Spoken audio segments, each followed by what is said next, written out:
Good evening. I'm Jim Axelrod. It was the deadliest day for firefighters since 9/11.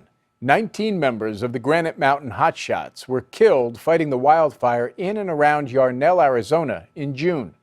Today, the state released the results of its investigation. Carter Evans reports from Arizona on the great deal of confusion and lack of communication that helped make it such a deadly day.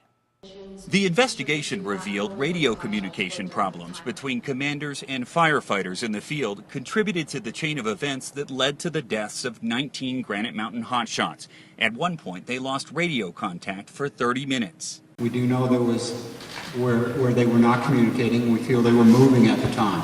While out of communication, the hotshots tried to hike through dry brush to a safe zone, but they had no guidance from fire commanders. They did not know where they were.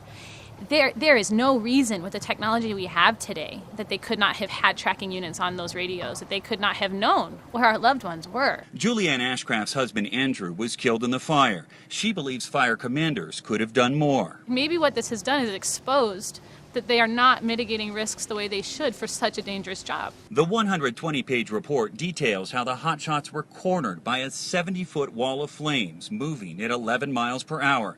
They had less than 2 minutes to clear the area and deploy their fire shelters.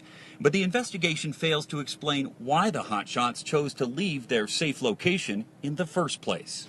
We don't know that information. We don't have it. That decision-making process went with those 19 men.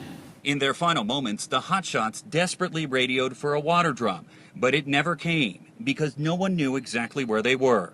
What do you want to come out of all this now? A GPS on every hotshot's body, period.